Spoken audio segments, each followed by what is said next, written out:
ബെഷ്കസോൺ റെസ്റ്റോറൻറ്റിലെ പുലാവും കഴിച്ചിറങ്ങിയ ഞങ്ങൾ നേരെ പോയത് ആങ്കോർ കനാലിൻ്റെ തീരത്തുള്ള മനോഹരമായ ഒരു മസ്ജിദിലേക്കാണ്. 2014 പൊതുജനത്തിനായി തുറന്നുകൊടുത്ത ഈ ആരാധനാലയത്തിനെ മൈനർ മോസ്ക് എന്നും വൈറ്റ് മോസ്ക് എന്നും അറിയപ്പെടുന്നു. 2 മിനാരങ്ങളും ഒരു താഴികക്കുടവുമുള്ള ട്രഡീഷണൽ ഉസ്ബെക് ശൈലിയിൽ പണികഴിപ്പിച്ച ഈ മസ്ജിദിൽ 2400-ലധികം ആൾക്കാർക്ക് ഒരേ സമയം നിസ്കരിക്കാനുള്ള സൗകര്യമുണ്ട്. ഉസ്ബെക്കിലെ മറ്റ് പുരാതനമായ മസ്ജിദുകൾക്കൊക്കെ ഒരു നീല നിറമാണെങ്കിൽ ഈ മൈനർ മോസ്കിന് മാത്രം തൂവെള്ള നിറമാണ്. അതിനാലാവാം ഇതിനെ വൈറ്റ് മോസ്ക് എന്ന് അറിയപ്പെടുന്നതും. മോസ്കിൻ്റെ നടുത്തളത്തിൽ ഇലകൾ അപ്പാടെ പൊഴിച്ച് കുടയുടെ രൂപത്തിൽ നിൽക്കുന്ന ചെറിയ മരങ്ങൾ. മോസ്കിൻ്റെ തൂവെള്ള പശ്ചാത്തലത്തിൽ ഈ ഉണങ്ങിയ മരങ്ങൾക്ക് ഒരു പ്രത്യേക ഭംഗി തന്നെയാണ്. കുറച്ച് സമയം അവിടെ ചെലവഴിച്ച ശേഷം ഞങ്ങൾ തൊട്ടടുത്തുള്ള ഒരു ചന്തയിലേക്ക് നടന്നു. നല്ല തണുപ്പ്. വഴിയിലൊക്കെ ഐസ് കൂന കൂടി കിടക്കുന്നു. -5 ഡിഗ്രിയോളം തണുപ്പുണ്ടിപ്പോൾ. മഹിലിയോ നീണ്ട മനോഹരമായ മുടിയൊക്കെ അഴിച്ചിട്ട് പ്രദർശിപ്പിച്ചുകൊണ്ടാണ് മുന്നിൽ നടക്കുന്നത്. വിശാലമായ ഒരു ചന്തയാണിത്. പഴങ്ങളും പച്ചക്കറികളും ഡ്രൈ ഫ്രൂട്ട്സും ഒക്കെ വിൽക്കുന്ന അനേകം കടകൾ ഒരു കുടക്കീഴിൽ. ലപ്പേക്ഷ എന്ന ഉസ്ബെക് ബ്രെഡും കുറേ അധികം നിരത്തി വച്ചിരിക്കുന്നു. മഹിലിയോ വിലപേശി ഉറപ്പിച്ച 35,000 സോമിൻ്റെ സ്ട്രോബെറിയും വാങ്ങി ഞങ്ങൾ പുറത്തേക്കിറങ്ങി.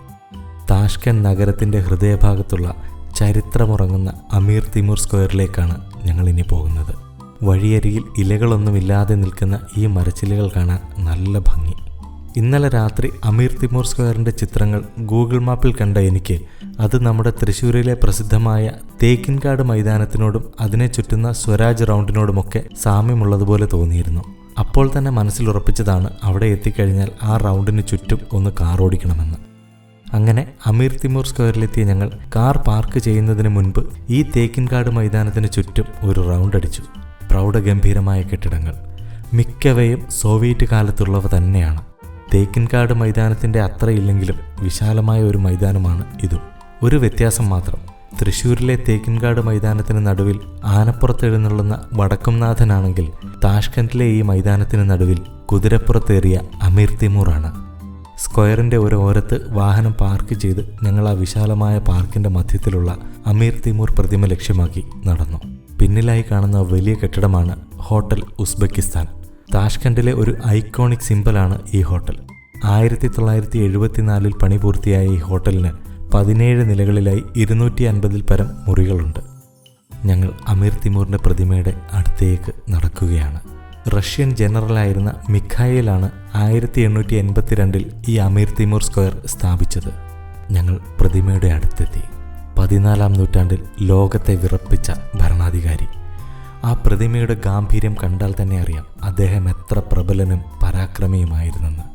അമീർ തിമൂറിന് ഇന്ത്യയുമായും ഒരു ബന്ധമുണ്ട്. ഇന്ത്യയിലെ മുഗൾ സാമ്രാജ്യ ചക്രവർത്തിമാരായ അക്ബറിൻ്റെയും ബാബറിൻ്റെയും ഹ്യുമയൂണിൻ്റെയും ഒക്കെ വല്യപ്പൂപ്പനാണ് ഇദ്ദേഹം. മുഗൾ സാമ്രാജ്യം സ്ഥാപിച്ച ബാബർ അമീർ തിമൂറിൻ്റെ 5ാം തലമുറയിൽപ്പെട്ട ആളാണ്. ചുരുക്കി പറഞ്ഞാൽ മുഗളന്മാരുടെ വല്യപ്പൂപ്പനാണ് ഈ അമീർ തിമൂർ. പ്രതിമയ്ക്ക് ചുറ്റി നടന്ന് കുറേ ചിത്രങ്ങളും പകർത്തി ഞങ്ങൾ സ്ക്വയറിൻ്റെ അടുത്തുള്ള മെട്രോ സ്റ്റേഷനിലേക്ക് നടന്നു. മെഹിലിയോ പുതിയ ചില പ്രത്യേകതര ആക്ഷനുകളും കാണിച്ച് ആർത്തുല്ലസിച്ചാണ് നടക്കുന്നത്. ഞങ്ങൾ ഇനി അവളെ ഈ ഒരു ഉസ്ബെക് സഞ്ചാരത്തിൽ നിന്നും ഉപേക്ഷിക്കില്ല എന്ന് ഏറെക്കുറെ ഉറപ്പായി അവൾക്ക്. അതിൻ്റെ സന്തോഷം അവളുടെ മുഖത്തുണ്ട്. ഞങ്ങൾ ടിക്കറ്റ് എടുത്ത് ഭൂമിക്കടിയിലുള്ള മെട്രോ സ്റ്റേഷനിലേക്ക് നടന്നു. സാമാന്യം നല്ല തിരക്കുള്ള സ്റ്റേഷൻ. കൊഴുക്കട്ട ഭാഷയിൽ എഴുതിയ ബോർഡുകൾ. ഒരു ദരിദ്ര രാജ്യമായിരുന്നിട്ട് കൂടി ഇവിടുത്തെ മെട്രോ സ്റ്റേഷനൊക്കെ വളരെ ഉന്നത നിലവാരം പുലർത്തുന്നതാണ്. ഏതാനും നിമിഷങ്ങളുടെ കാത്തിരിപ്പിനൊടുവിൽ ഒരു മെട്രോ ട്രെയിൻ വന്നു. ഞങ്ങളതിൽ യാത്ര തുടങ്ങി. ട്രെയിനിനുള്ളിലും നല്ല തിരക്കുണ്ട്. മിനിറ്റുകൾ കൊണ്ട് ഞങ്ങൾ മറ്റൊരു സ്റ്റേഷനിലെത്തി. ഇപ്പോഴാണ് ഞാൻ കൗതുകകരമായ ഒരു കാര്യം ശ്രദ്ധിച്ചത്. ഇവിടെയുള്ള ഓരോ മെട്രോ സ്റ്റേഷനും ഓരോ തീമിലാണ് നിർമ്മിച്ചിരിക്കുന്നത്. ഒരു മെട്രോ സ്റ്റേഷൻ ഗ്ലാസിൻ്റെ തൂണുകളും നീല നിറത്തിലുള്ള മാർബിളും ഉപയോഗിച്ചാണ് ചെയ്തിരിക്കുന്നതെങ്കിൽ മറ്റൊരെണ്ണം വെളുത്ത മാർബിളിൽ മോസ്കിൻ്റെ തീമിലാണ് ചെയ്തിരിക്കുന്നത്. ഇനിയും ഒരെണ്ണമാവട്ടെ മറ്റൊരു തീമിലും. ഇത് മനസ്സിലാക്കിയ ഞാൻ ആവശ്യമില്ലെങ്കിൽ കൂടിയും 2-3 സ്റ്റേഷനുകളിൽ ഇറങ്ങാൻ തീരുമാനിച്ചു. സ്ഥിരം യാത്രക്കാർക്ക് സ്റ്റേഷൻ്റെ ബോർഡ് നോക്കാതെ തന്നെ ഏത് സ്റ്റേഷനാണെന്ന് ഇതുകൊണ്ട് മനസ്സിലാക്കാൻ സാധിക്കും. വളരെ കലാപരമായിട്ടാണ് ഓരോ സ്റ്റേഷനും ഉണ്ടാക്കി വച്ചിരിക്കുന്നത്.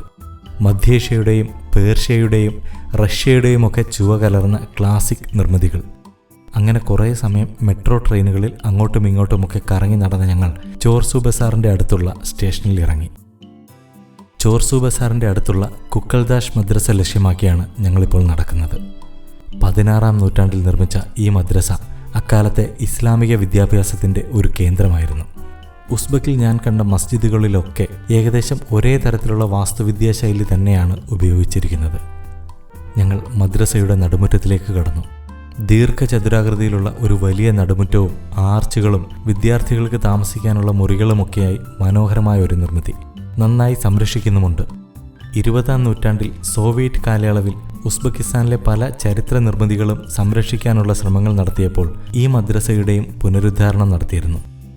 മദ്രസ കണ്ട ശേഷം ഞങ്ങളിപ്പോൾ പോകുന്നത് ചോർസു ബസാറിലേക്കാണ്. നേരം ഇരുട്ടി തുടങ്ങി. എല്ലാവർക്കും നല്ല ക്ഷീണം. ഈ ഭീമാകാരൻ ചോർസു ബസാറും കൂടി കണ്ടിട്ട് വേണം റൂമിൽ പോയി ഒന്നുറങ്ങാൻ. കാരണം നാളെ കാലത്താണ് ഞങ്ങൾ മഹിലിയോയുടെ നാടായ ചരിത്രം സ്പന്ദിക്കുന്ന സമർഖണ്ഡിലേക്ക് യാത്ര തിരിക്കുന്നത്. ആ ട്രെയിൻ യാത്രയിൽ വെച്ചായിരുന്നു എനിക്ക് പെട്ടെന്ന് വിചിത്രമായ ഒരു ഐഡിയ തോന്നിയത്. ഞാനത് അപ്പോൾ തന്നെ തെല്ല് മടിയോടെയും ചമ്മലോടെയും മഹിലിയോയോട് ആവശ്യപ്പെട്ടു. എൻ്റെ ആവശ്യം കേട്ട് മുഖം വിളറിയ മഹിലിയോ ഫോൺ എടുത്ത് അവളുടെ അച്ഛനെ ഡയൽ ചെയ്തു. ഞങ്ങളുടെ ഉസ്ബെക് ചരിതം അപ്പാടെ മാറ്റിമറിച്ച ആ ഫോൺ കോൾ.